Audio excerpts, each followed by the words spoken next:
Good morning to all of you, सभी को नमस्कार। आज का जो वीडियो है उसमें हम ऑनलाइन स्टडी +1 फिजिक्स जो है वो भी स्टार्ट करने जा रहे हैं कि +1 फिजिक्स में जो है वो कैसे हमने इसको जो है पढ़ाना है, कैसे इसको कवर करना है। इसके दो पार्ट होते हैं। एक पहला पार्ट है एग्जामिनेशन पॉइंट ऑफ व्यू से। पहला पार्ट जो है उसको हम लिखेंगे examination point of view. Examination point of view से कैसे स्टडी करनी है, पॉइंट ऑफ व्यू। और दूसरा पार्ट जो है तो है दैट इज कॉम्पिटिटिव स्किल जो कंपटीशन के लिए हमें तैयार करनी पड़ेगी। तो दो पार्ट हैं। तो फिजिक्स जो subject is the main part for the professional admission, professional institution के लिए। तो फर्स्ट पार्ट जो है उसको हम डिवाइड करते हैं 4 सेगमेंट में। पहला सेगमेंट है दैट इज़ थ्योरी पोर्शन, कि पहले थ्योरी कवर करना ज़रूरी है। उसके बाद जो है सेकंड आता है कि what are the conceptual problems. उसमें जो कंसेप्चुअल प्रॉब्लम है, शॉर्ट टाइप आंसर है, उनको हमने कवर करना है।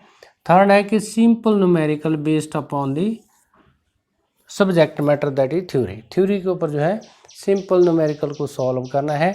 और वीकेंड में या जैसे यूनिट क्लोज होता है, ख़त्म होता है, उसमें हम self assessment test unit wise जैसे चलते हैं वैसे टेस्ट की सीरीज ही स्टार्ट करेंगे।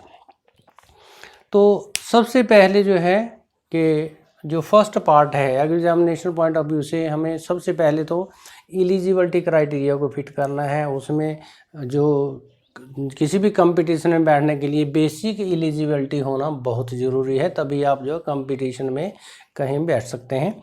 तो उसके लिए सबसे पहले हम स्टार्ट करेंगे कि जो हमारा प्रिस्क्राइब्ड सिलेबस है किसके द्वारा प्रिस्क्राइब्ड है, that is either CBSE, NCERT और एनी स्टेट बोर्ड।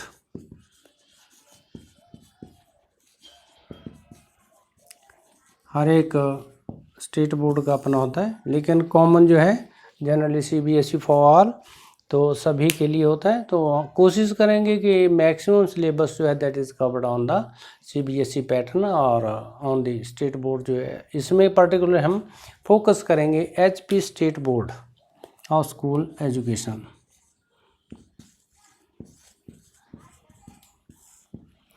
इसके ऊपर ज़्यादा फोकस करेंगे क्योंकि मैक्सिमम स्टूडेंट्स जो है from this state they are from HP board. और उसके बाद जो है CBSE को भी हम इसमें कवर करेंगे। कॉमनली जो सिलेबस है दैट इज रिजेंबल सभी में एक जैसा है, देयर इज़ माइनर चेंज।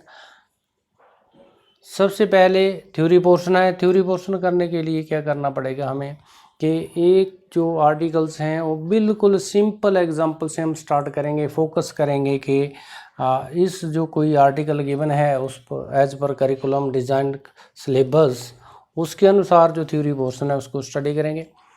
उसके बाद जो यूनिट जैसे कंप्लीट हो जाएगा पूरा यूनिट, उसके बाद कंसेप्चुअल प्रॉब्लम की तरफ चलेंगे, शॉर्ट टाइप आंसर क्वेश्चन चलेंगे। जब शॉर्ट टाइप आंसर क्वेश्चन में थोड़ा सा एक हमें बूस्ट मिल जाएगा, then we will start the simple numerical problems. तो उसी यूनिट में जो सिंपल प्रॉब्लम्स हैं उनको सॉल्व करेंगे। आफ्टर दैट कॉम्पिटेंसी हमारे में डेवलप हो जाएगी काम करने की, उसको सॉल्व करने की, कि उसकी रिकॉग्निशन हो जाएगी कि कैसे हमने इसको करना है। Then we will start the assessment test. और पूरी जो बुक है जितना सिलेबस है पहले यही पोर्शन जो है कवर करना पड़ेगा। द सेकंड पार्ट आ जाता है इसका that is the revision and competitive skill. अब ऐसा नहीं है कि हमने सिलेबस ही कवर करके जो है बिल्कुल बैठ जाना है। जब सिलेबस जैसे पूरा कवर हो जाएगा उसके बाद हमें क्या करना है कि कंपटीशन के लिए तैयारी करनी है।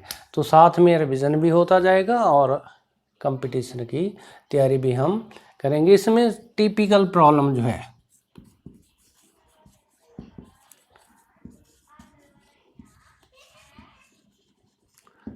उनका सॉल्यूशन किसका सॉल्यूशन होगा? टिपिकल प्रॉब्लम्स, इनका सॉल्यूशन करेंगे हम रिवीजन में और कॉम्पिटिटिव पॉइंट ऑफ व्यू से।